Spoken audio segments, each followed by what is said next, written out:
Today without him.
I hope somebody does.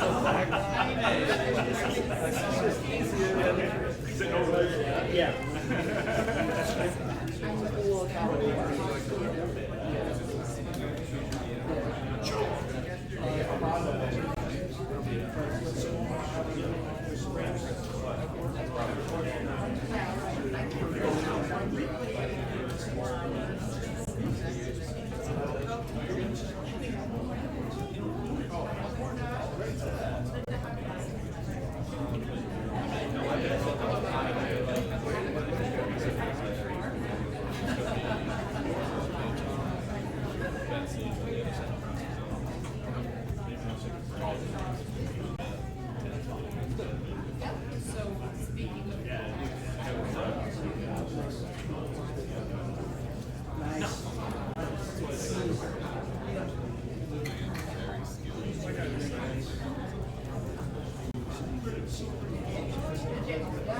We're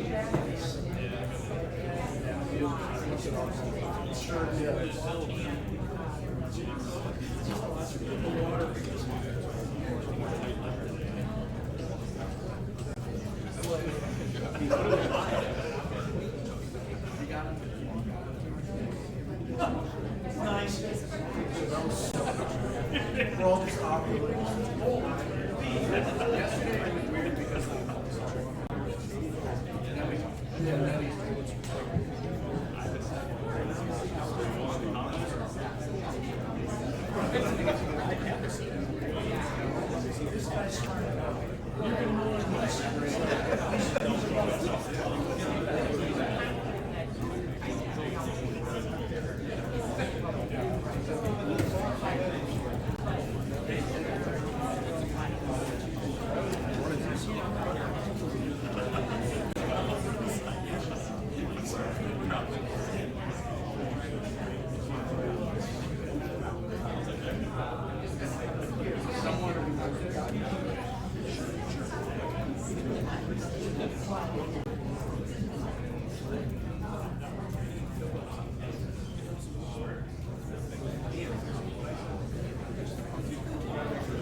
It's pink, but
I'll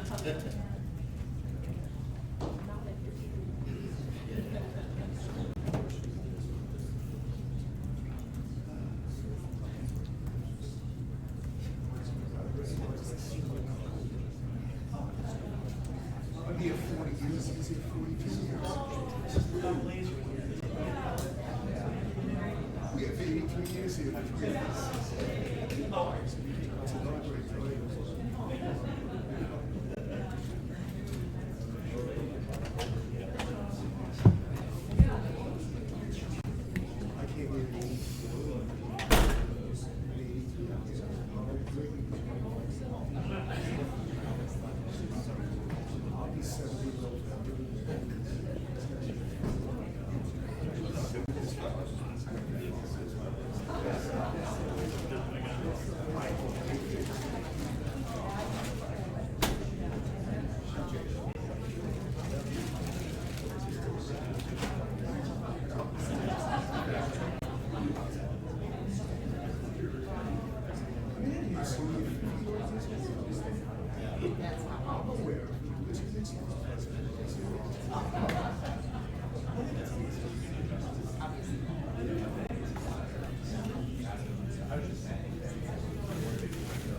We are now back on the record for a hearing on dismissal charges in the matter of Professor Joseph Gow before the Active Hearing Committee. This hearing is being audio recorded in accordance with personnel rules. Today is June 20th, 2024. The time is 9:17 a.m. We're meeting in the Omni Center in Onalaska, Wisconsin. Just a reminder that the committee expects that all in attendance will be respectful of the hearing process. And we want to make sure that we are able to do our job, so make sure that you are quiet and keep your cell phones on silent, and all of those kinds of things that we discussed yesterday. Do any of the parties have any questions or concerns before we continue? Our committee members? Okay. So the university administration concluded its presentation yesterday, correct? Correct. The one thing that I will let you know, just for scheduling purposes, is that the university plans to present a rebuttal witness, the Chief Information Officer, David Kim, who can clarify the printer log indicates a November print date, not a January print date, because I know that the report that the expert presented was a little confusing and how it was drafted, I Right. suspect. And that was discussed yesterday. That was discussed yesterday, and so David is available and has looked at the printer logs and can verify the November print date. Okay, and that will go against your time, so that. Yeah, absolutely. We'll do that, okay. Do you want to do that right away, or we'll do it after? I think as it would part of be a rebuttal? rebuttal witness at this Okay. point, because we All didn't right. have him on our witness list. Okay. So we'll start then with Professor Gow's presentation, and then you can also bring any witnesses that you want to bring. Yes, thank you. Good morning, all. We want to start with our first witness and only witness. It's the interim chancellor, Betsy Morgan. So we'll pick up where we left off yesterday. Thank you. Good morning. Hi. So let's begin. In your testimony yesterday, you indicated the UW system hired the Hush Blackwell law firm, and you are not aware of what that firm is being paid to provide their services. Am I understanding that correctly? That's correct. Were you aware that Hush Blackwell asked me to come to one of their offices in Chicago, Minneapolis, or Madison for a 3-hour interview that would be recorded? I knew that you'd been asked to be interviewed. I don't remember the specifics. Were you interviewed by Hush Blackwell? I was not. Were you aware that I would want to have an attorney present, and I was waiting for the Foundation for Individual Rights and Expression to provide one? I knew that you had the right to have somebody with you, and you had indicated that you were trying to secure an attorney. And if we could show, please, Professor Deason, start with 139, please. And this is exhibit, it's it's the collection of exhibits associated with the report. Now, I guess we're going to need to blow up that type if you can, please. It's I don't know about others. Yeah, that's good. Okay. And if we could see, this is Monday, January 22nd, interview request, and this is my email to the Hush Blackwell people. And as you can see, I do acknowledge there that FIRE will secure an attorney for me soon. If we can scroll down a little further. Yeah, a little too far, please. There. In order to help your investigation move forward, I'm attaching a report of the book publishing royalties my wife and I received. During the years our books have been for sale on Amazon.com.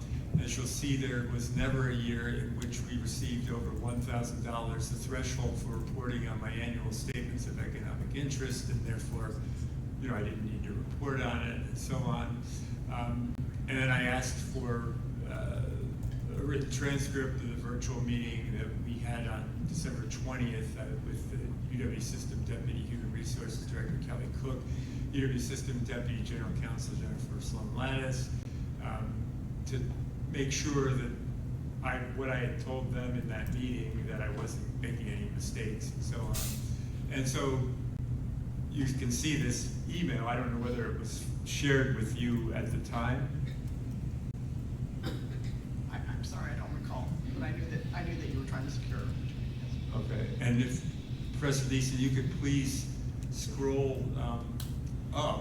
Yeah, these things are listed in reverse order in these documents.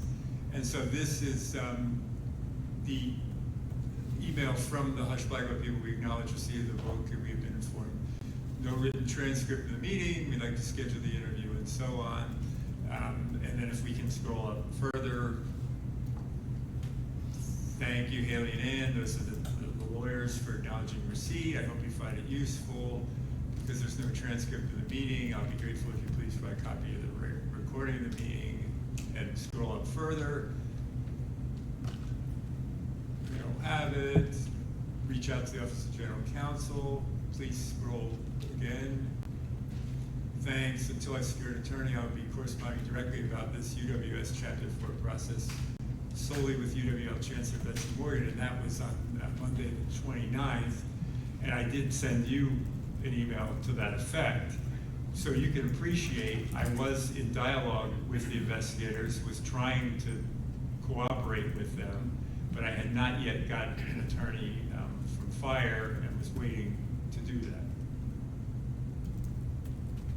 And then did I provide the Amazon report detailing revenue from our books to you to demonstrate I did not violate the requirement to report outside income greater than $1,000 per year? You did. Okay, so if we could please move to Exhibit 8, which is called Amazon Kindle Account Authorization. And I'm not sure what conversations you had with the Hush Blackwell people. I had no conversations with Hush Blackwell. Okay, so you didn't know about this release? I'm sorry, that's not accurate. In the original, I had a detail meeting about what the process looked like. I never discussed any details with them. Okay, so you've never seen this? I only saw it when you provided it as evidence. Okay, yeah, and if we can just shrink that down a little bit, please, so we could get, yeah, that'll work, yeah. So this is a document that actually they wanted Carmen to sign that would give them access to her Amazon account because that was where we were receiving book royalties. And do you want to just please read the paragraph there? I don't think this has much to do with me. I'll read it if you'd like. Yeah, just, I mean. I blank hereby authorize you to release the following records and documents generated in connection with the above referenced Amazon Kindle Direct Publishing account, user registration data, comma, records, logs of payments, comma, subscriptions, comma, and tips, comma, tax forms, and any other financial records pertaining to my account from January 1st, 2012 through February 29th, 2024. So that's a 12-year period, getting full access to somebody's account. I don't know about you, but I would be reluctant to grant that. What would you have done? I have absolutely no idea what I would have done. Sorry, I can't. And do you find it a little unusual that the first book was published in 2016? They're going 4 years earlier, and I mean, it's a 12-year period. I have never been an investigator. I've never been involved with an investigation like this until now. I have no idea what the standards are. So could you understand why we were reluctant to sign that document? I have no comment on this. Okay. In the email I sent to you on February 8th, I provided the Amazon report to you. Did I also offer to respond to Hush Blackwell questions in writing while I was waiting to be assigned an attorney from fire? I recall an email where you indicated you'd do it in writing. I don't remember if that was the exact date, but certainly there was an interaction, yes. If we could see Exhibit 7, please.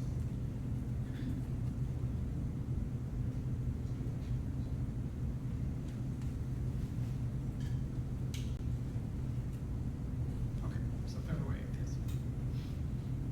I think it goes up, yeah. That's because this is in response to your email. Thank you for writing Betsy to update me about your investigation into President Rosman's complaint about the statements of economic interest I filed from 2007 to 2023.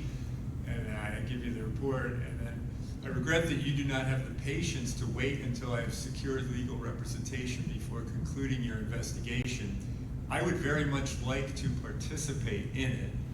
Therefore, I'd appreciate receiving any questions you have about my statements of economic interest in writing. I will answer them in writing. And did you respond to this email? I did not. You did not, okay. And the date on the completed Hush-Blackwell investigator report is March 14th, 2024. Is that correct? If we could see Exhibit 6, please.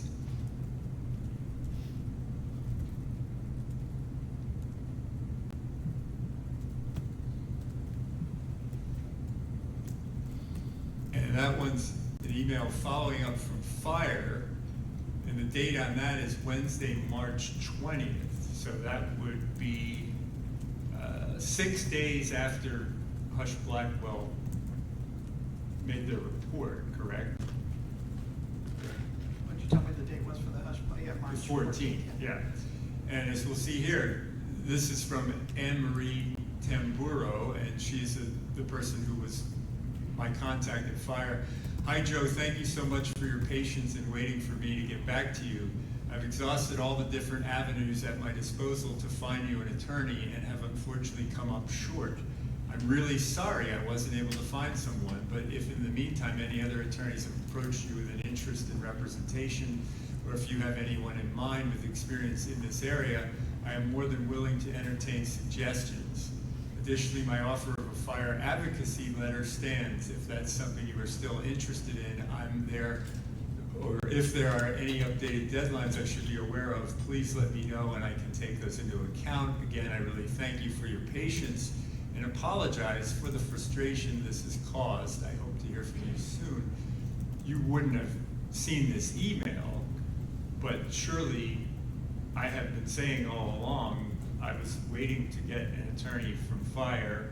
I provided the information that I could provide, and I was not failing to cooperate with this investigation. As we covered yesterday, I don't see it that way. I do see it as failure to cooperate. We have, when other faculty have been under Chapter 4 proceedings, they have either used their own funds to secure an attorney, or they bring somebody other than that. You were on full paid leave for the entire time, and you had time to secure an alternative to Fire should that not have worked out. And there was a fair amount, that, like you talked about, this has been a long arc, and so to move this along, we were hoping still to get, for instance, to this hearing before the end of the semester in the same ways that you were, the faculty was still on contract, but that wasn't going to happen with that kind of timeline. Have you ever hired an attorney? I had a divorce attorney, yes. Yeah, and they get several $100s an hour. So there's a big difference between me having to pay for an attorney and having a great advocacy organization say we'll provide one at no cost. I completely understand that. Would be understandable that I would be waiting to get the pro bono. I understand it, and I'm telling you, faculty in other positions have had to use their own funds to secure attorneys when they're under investigation, if that's what they choose to do. Given all the dialogue that we've shown here and cooperation under highly unusual circumstances, how can you say that I refused to cooperate with the investigators and you? I think as we showed yesterday, there were multiple opportunities for you to meet with them. The fact that you wished to have a pro bono attorney is really your choice. On my side, it was you have been given an opportunity to and been told directly to meet with these investigators over a 6-week period. And do you recall if I was ever told they're concluding their investigation? I don't. I wasn't. So this came as quite a surprise. Now let's turn our attention to another matter. And in your testimony yesterday, you said you first learned of our books and videos in a meeting with UW System President Jay Rothman on Thursday, December 21st, 2023.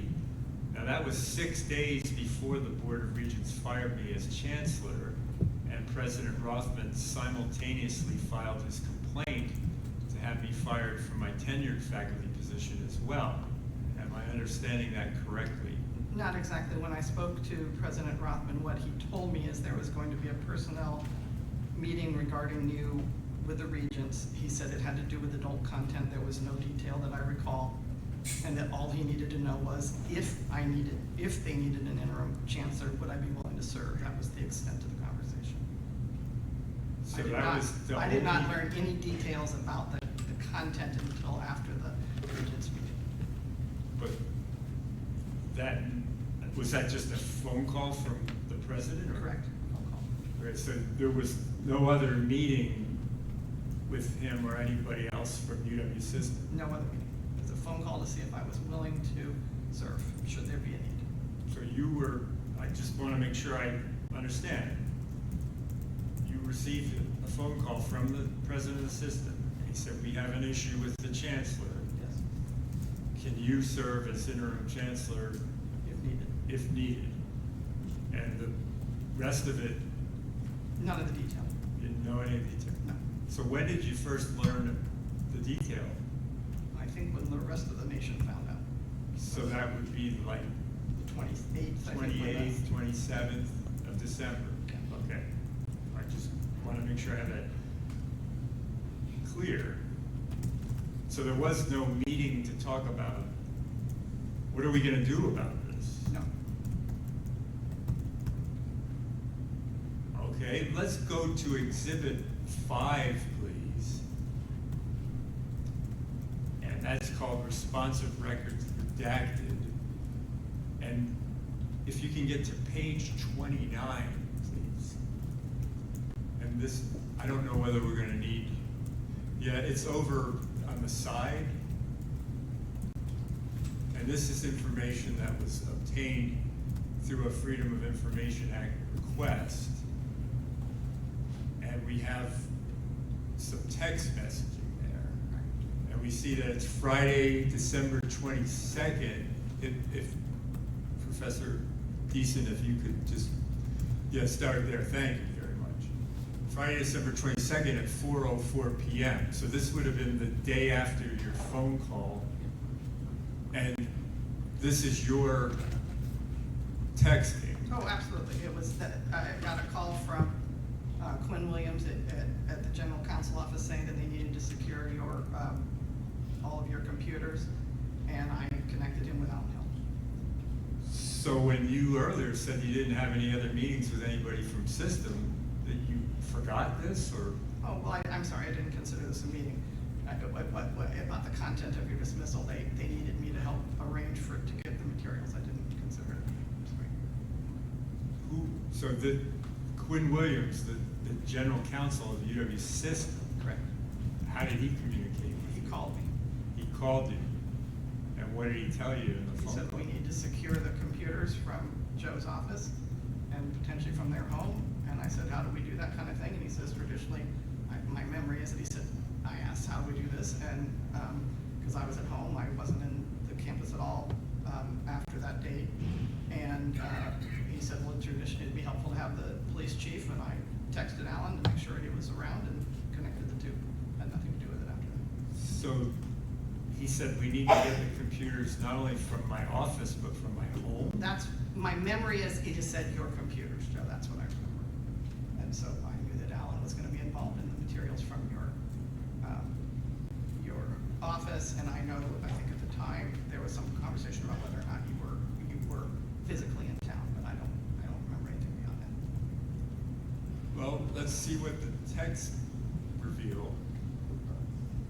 So that's you texting to our chief of police and the general counsel for the UW system on that Friday. So if we could start up, scroll back up, please. Yeah, great. This is you. Good news. Our outstanding police chief, Alan Hill, is in town. I'm connecting the two of you. Quinn Williams and Alan Hill. And if you scroll, please. Quinn, please send, I guess maybe that's a typo, please send appropriate Office of General Counsel instruction to remove the laptop to his email or whatever is the normal route. So I think I know what that means, but. I think Quinn had said to me that my memory is that Chief Hill had said he's not gonna do anything until he has appropriate authorization, and that was about getting the authorization to his email. And I'm curious, it says to remove the laptop. Why was that the focus? What I remember is them saying that they needed your computers. That's all I do not remember thinking on that. Well, that says remove the laptop. It Yeah. doesn't say remove the computers. Okay. They were talking about your various forms of computer-related materials. Okay, if we can scroll further, please. And then we have Quinn Williams, the General Counsel, saying, thanks, Betsy. And then we keep going. Okay, there, now we're back to your text. Yes. Alan, that'd be Chief Hill. As soon as the laptop is secured, and we're not 100% sure that it's in his office, but if it's in his office, it needs to be FedEx to the following. So again, the focus is on the laptop. There is a real desire. Can you explain that? I mean, it doesn't say get his desktop computer, which would obviously be in the office. Joe, I have to tell you, I don't know whether you have a desktop or a laptop. It could have been me being, casual with the idea of laptop being computer, because mine's a laptop, so I tend to use that as the generic, but I do not recall any distinction between types of computers in the conversation.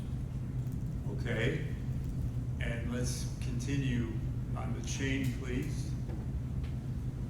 Okay, now, if you scroll back up, please, there's a black space. That was redacted. If it's in his office, it needs to be FedEx to the following. We don't have, and I know why they do that. Somebody's address. Yeah, okay. And then you said, we can charge the shipping back to University of Wisconsin at a future date.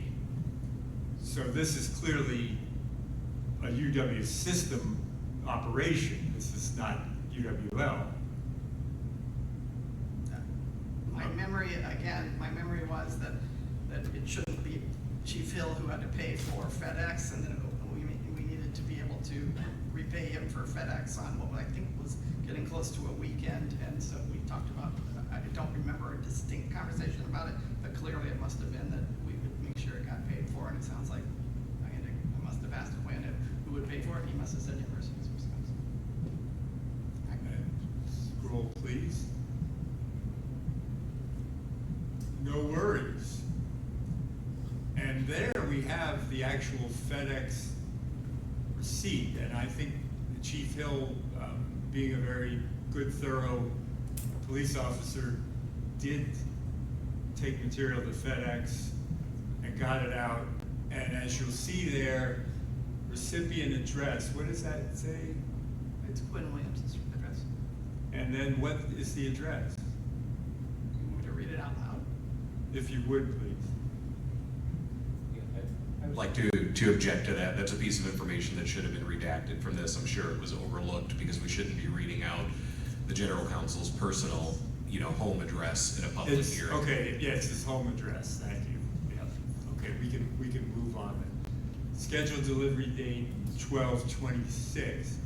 And then Chief says 2 MacBooks, iPad, and an iMac. Now that must have been a little surprising, wasn't it? That's a lot of computers that would be in the office. I have no comment on that. A lot of us have different comment. If you came to mine, you'd get a Surface Pro and an iPad. Well, one of them was Carmen's. Okay. Yeah, so thank you so much, Chief Hill. And then if we can move a little further, please. There's that receipt again, and they did a little redundancy. Welcome, and there we are. So, quite a skullduggery, I don't know what to call it, but I would certainly not call it a skullduggery, but, you know, I was serving at that, you know, point to help them secure what they asked to secure. I mean, again, Chief Hill indicated that if he had the proper clearance, that would be an appropriate rule. So clearly, my wife, Carmen, and I did not turn in our computers to UW-La. Okay. Rather, Chief Hill retrieved them from my office on Friday, December 22nd. Why then did you state in the charges, not once, but twice, that we deleted information from the computers before we turned them in? I believe that the question is about the timing on the deletion, rather than turning, I mean, if you're asking me about the phrase "turn them in" versus when they were collected, I understand your point. And can you appreciate, that doesn't make us look very good. When you knew, the computers, we didn't have them. I mean, I just fathom that.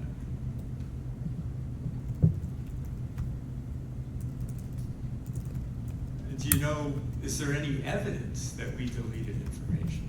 All I have is the same investigative report that everybody has. Which, by their own admission, is flawed. I think that we'll hear about that later on when we're able to do the counter. So you and UW's General Counsel, Quinn Williams, ordered Chief Hill to obtain the computers, and this is about 4 p.m. on Friday, December 2nd, 5 days before the Regents fired me, and 5 days before President Rothman filed his complaint. And we know from the receipt, Chief Hill got those computers to FedEx about 5 o'clock that afternoon. Why was it so urgent to have the computers removed and sent on that day? I can't answer that, Joe. That was a directive from Quinn. And do you know why the computers were sent to his home address? That I do remember. There was a conversation because it was a holiday weekend, that there was a concern that normally my understanding is it would go straight to the investigators, but I don't think they had secured investigators, and there would be no one to receive them at the system office, and that's why he made that decision.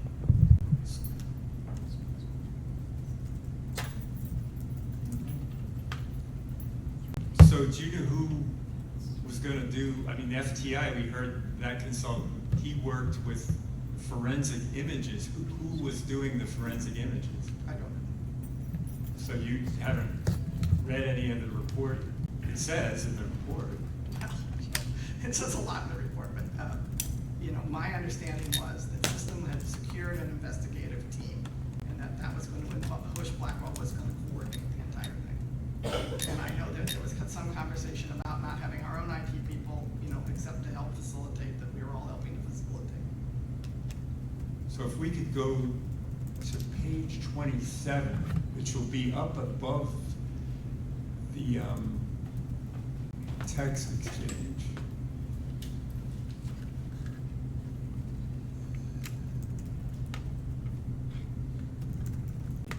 And if you go down just to the bottom of that page, let's see where we start.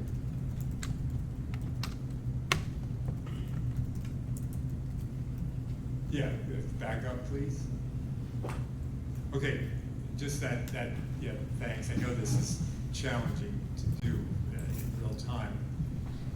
This is an email that was part of these records from Eric Thompson, who works for a firm called Data Narrow, and that is in fact the firm that Mr. Hui indicated did the forensic imaging. And as you'll see, that's dated Saturday, December 23rd, so that's the day after you got these computers seized.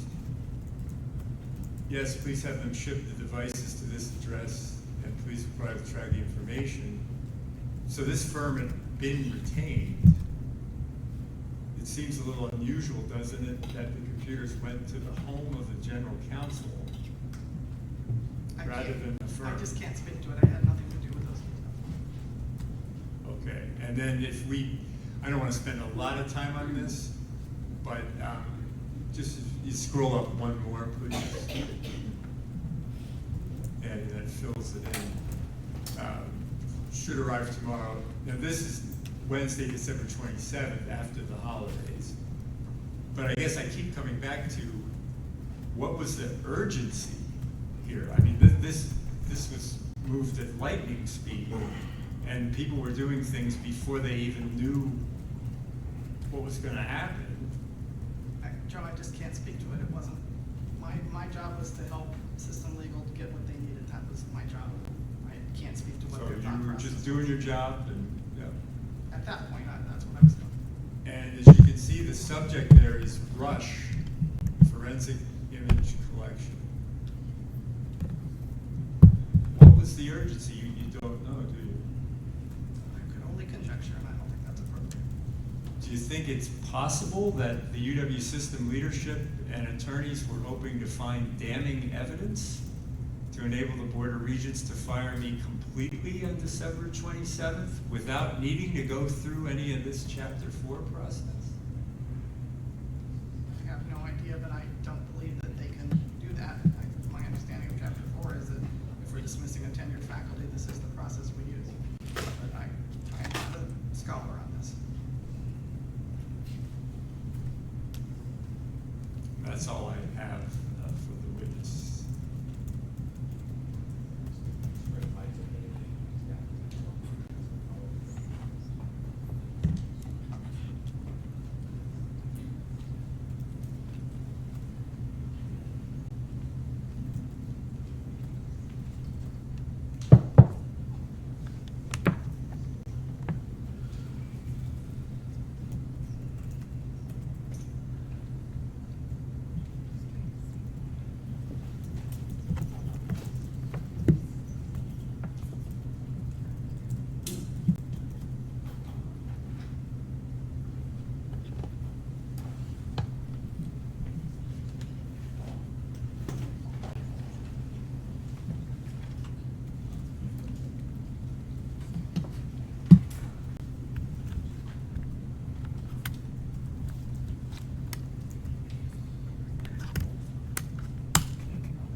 So no questions.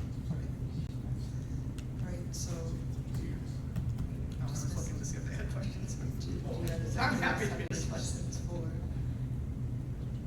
any from the committee? Okay, thank you.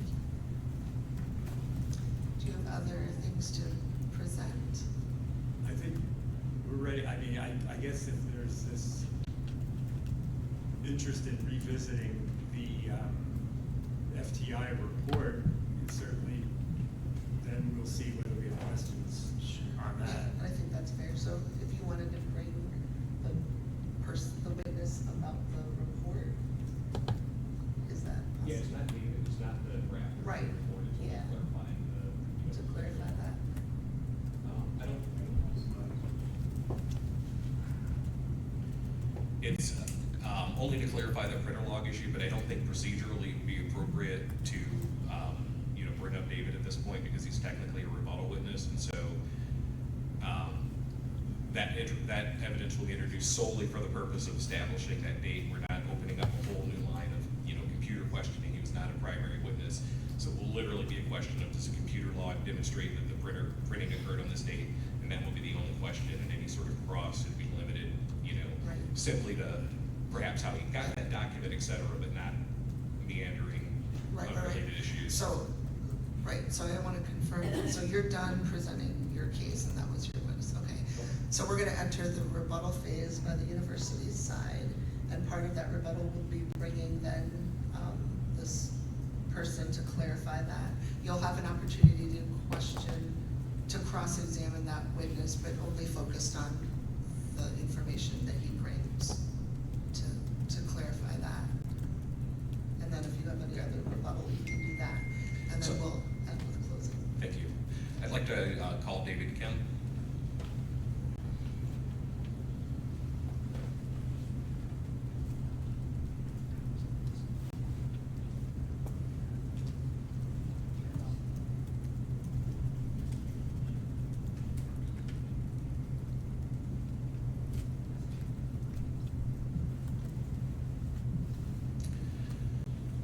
Thank you for agreeing to help us, clarify some information here. Can you, for the record, can you please state your name and your job title? Yes, it's David Kim. I'm the Chief Information Officer. And what, can you just give a brief overview of the job duties that you perform? As the Chief Information Officer, or in this, yes, so Yeah, as a chief. So I primarily oversee the Information Technology Services Department. And in terms of the role that you performed here, there is a reference related to Dr. Gow's iMac computer, which was his desktop, and there is an indication. The report that was ultimately drafted by our expert has some ambiguity. Are you familiar with the X-Hamster document that has been referenced related to this matter? Very little, but yes. And as part of your job duties, did you obtain printer logs, related to that document? Yes. For clarification, as far as the computers are concerned, that was not my part, but the small part was just to get the print logs from the printer itself. And can you tell me what date the printer log indicates the X-Hamster document was printed? For clarification, there was no specific document requested of us. The only thing that was presented to us was a date in which that was printed and the person or the account. What we did discover in the logs was the X-Hamster on that specific day of 11/27, around the same time that was requested of us. Okay, thank you. So cross-examination. So you played no role in you just said, seizing the computers and analyzing them. No, sir. And why do you think that was? I have to object to that question. That's not related. Whether or not why he may have been involved in analyzing is not related to that specific document. Well, of course it is.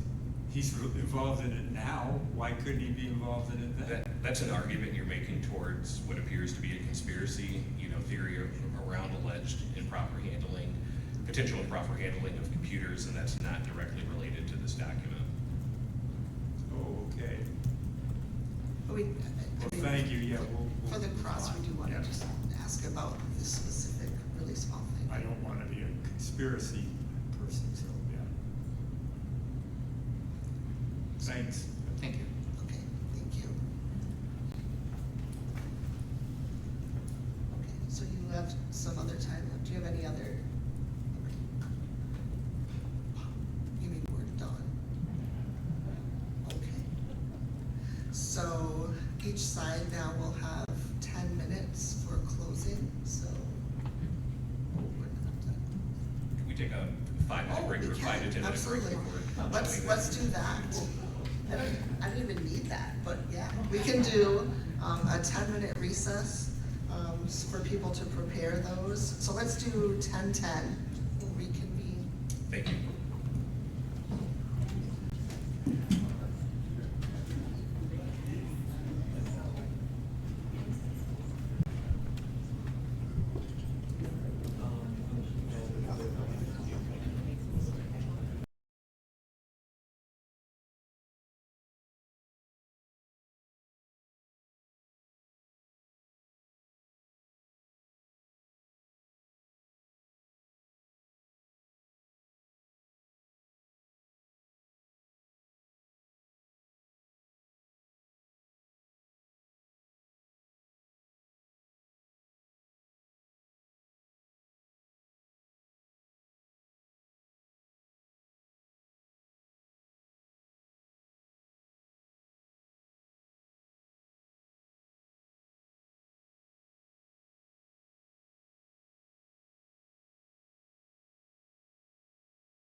Okay,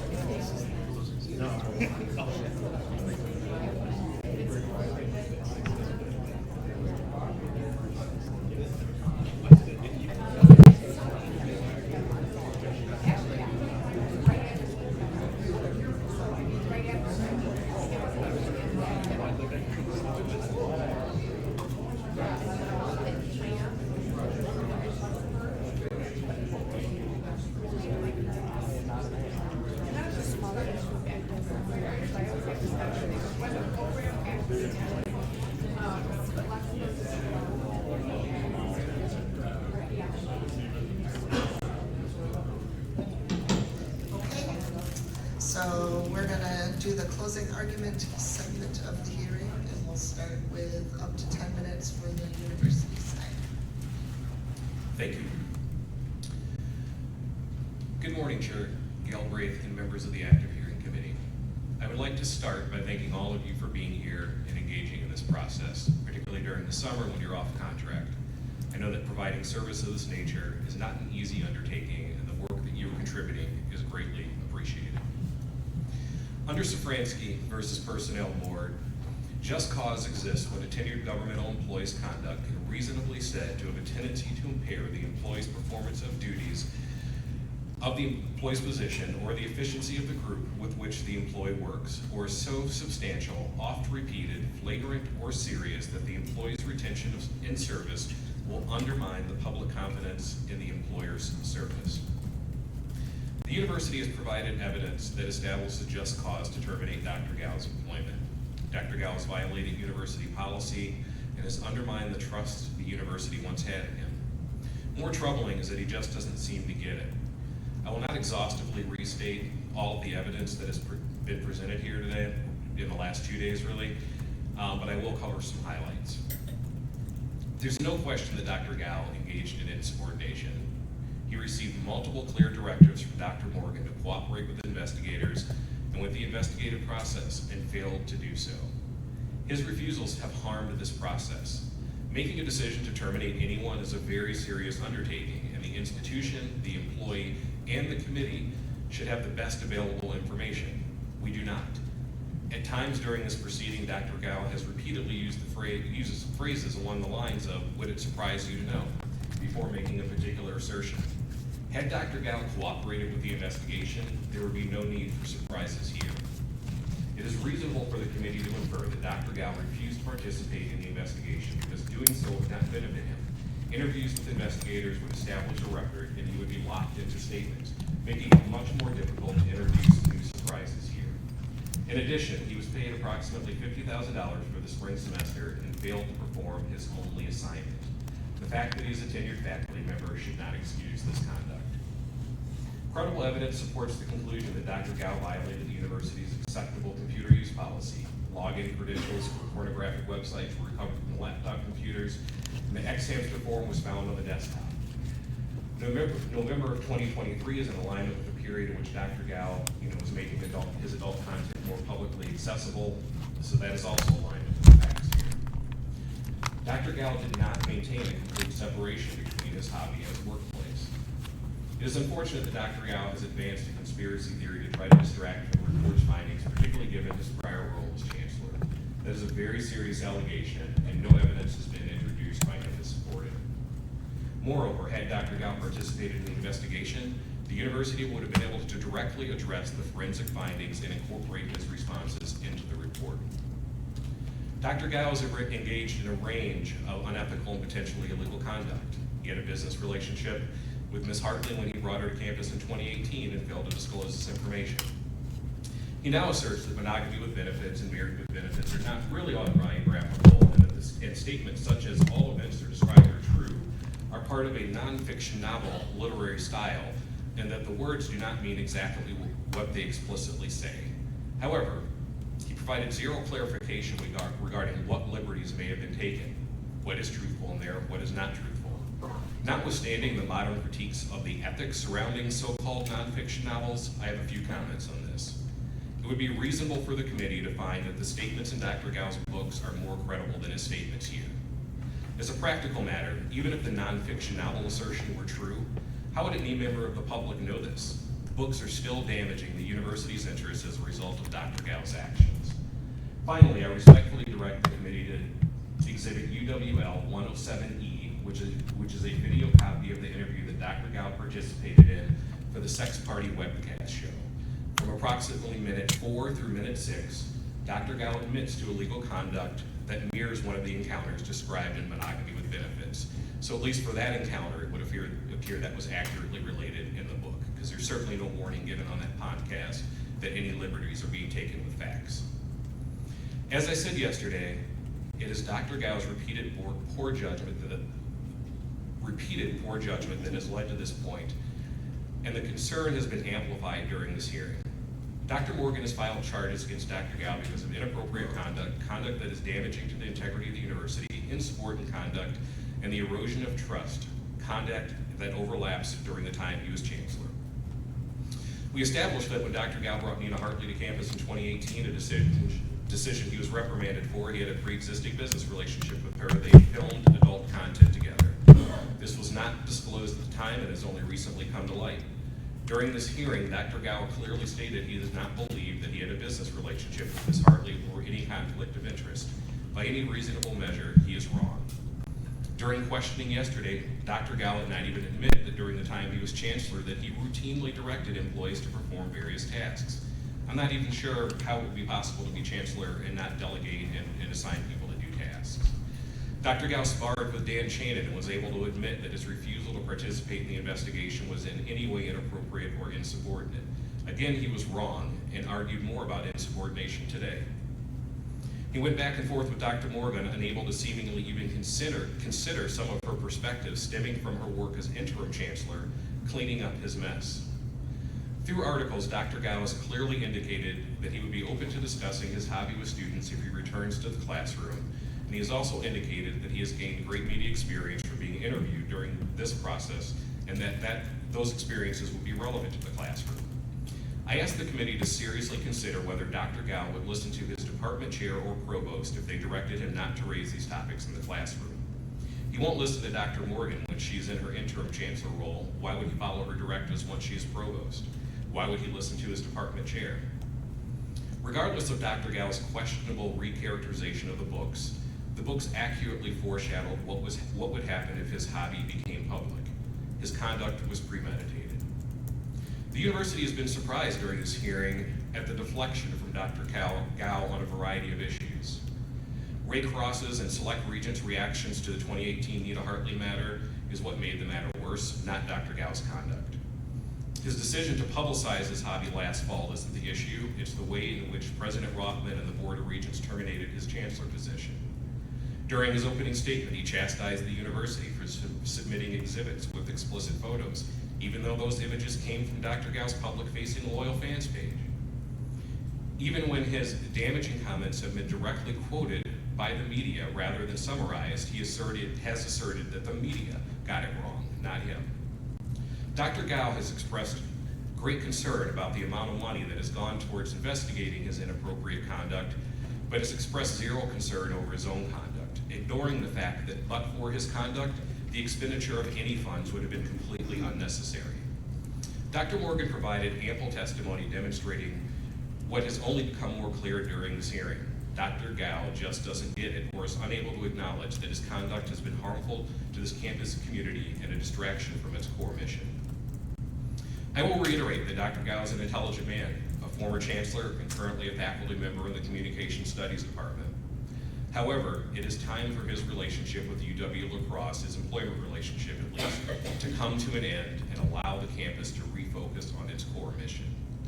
Dr. Gow is free to make and publish adult content and engage in other activities, but the university can reasonably conclude that doing so is at odds with the university's public purpose and best interests. The university believes that if Dr. Gow remains, he will continue to distract from the university's mission. His presence will be disruptive to the Communication Studies Department and will undermine public trust in the university. The university respectfully requests that this committee recommend that Dr. Gow be terminated for cause. Thank you. Professor Gow?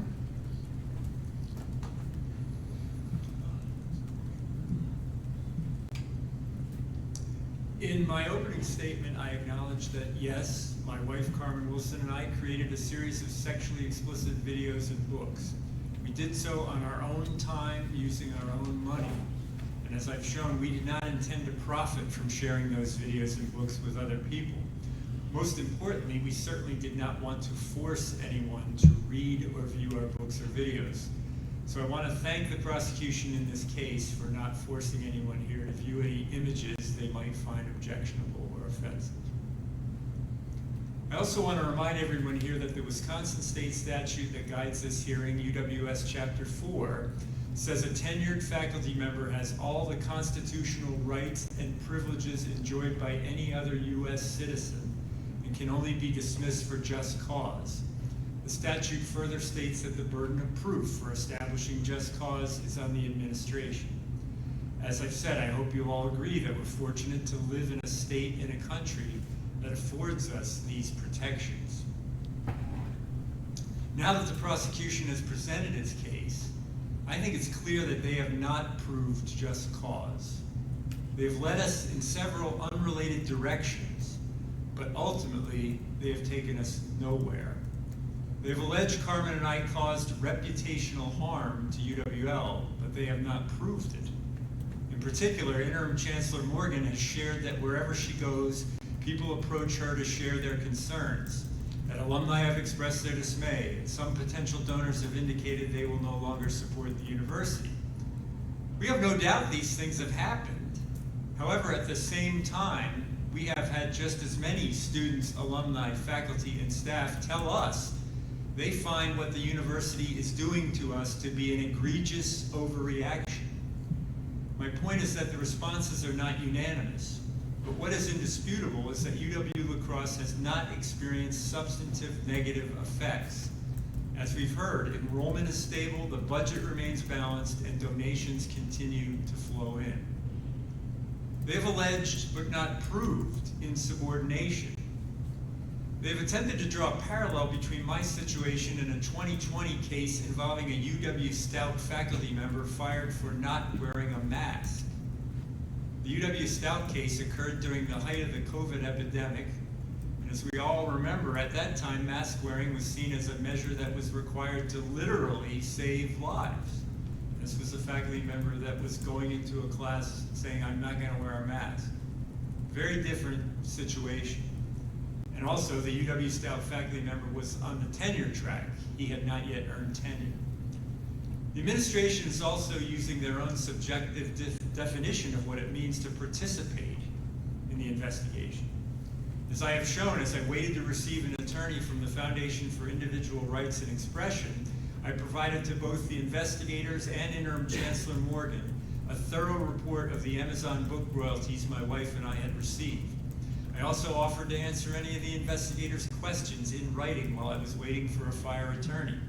And I declined to sign an overly broad request from the investigators to be granted unlimited access to my wife's Amazon accounts for a 12-year period. So to say I refuse to cooperate with the investigators is simply not true. The administration, the prosecution, also has alleged but not proved that my wife and I violated information technology use policies and viewed pornographic material on our university-issued computers. The FTI consultant, Mr. Bowie, reported that we had identical automatic login information on both our laptop computers for several sexually explicit websites.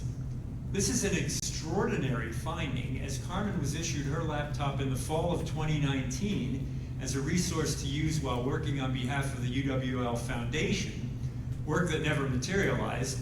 And so while she opened her laptop computer one time, she did not ever use it, and it sat in its original box in my office until Chief Hill retrieved it on December 22nd, 2023.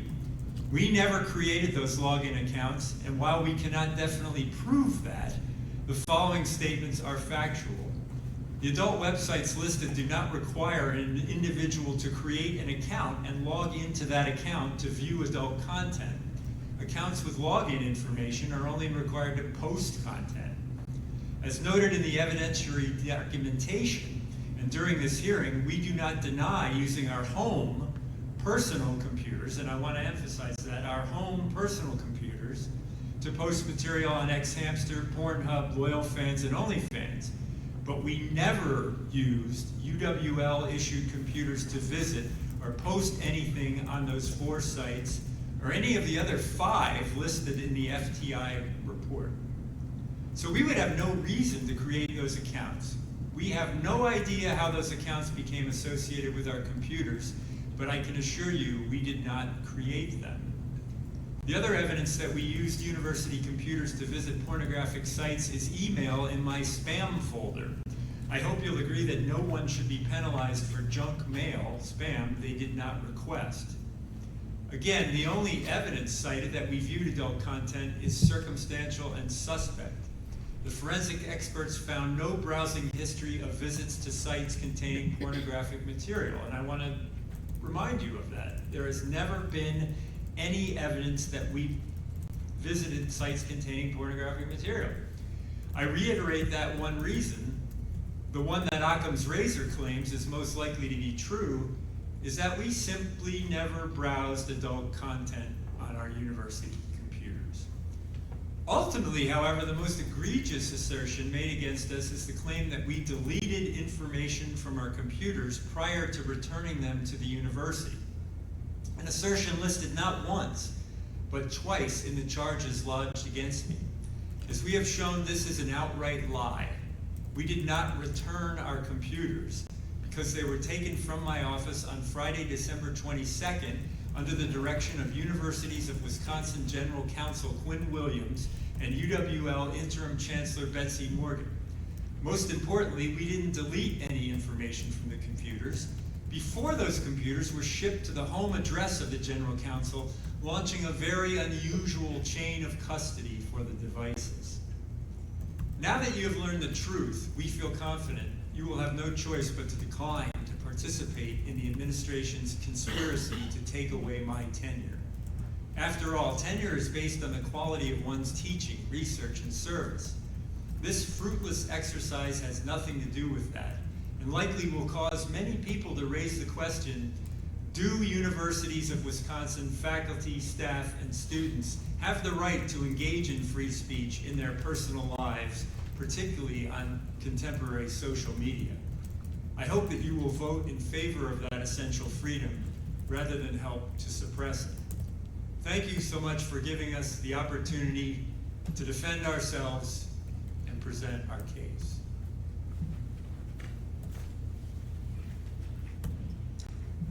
All right, thank you. So I now declare the open portion of this hearing concluded. It is 10:30 a.m. Thank you for your attention and participation in this process. We're going to have a 10-minute recess to clear the room, and then after that, the committee will entertain a motion to enter closed session to deliberate on this matter. It will then draft a written report of the findings and recommendations and provide a copy of that report to both the Chancellor and to Professor Gow as soon as practicable. That's the language consistent with UWS 4. And so I thank you for being here, and we will reconvene in about 10 minutes, about 10:40-ish or so. So, yeah, have a good rest of your day.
No, they will be once they say it, then they will be, so I'll go through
So we're not allowed to see that show. They just want to grab and get the walk over. I mean, it's already.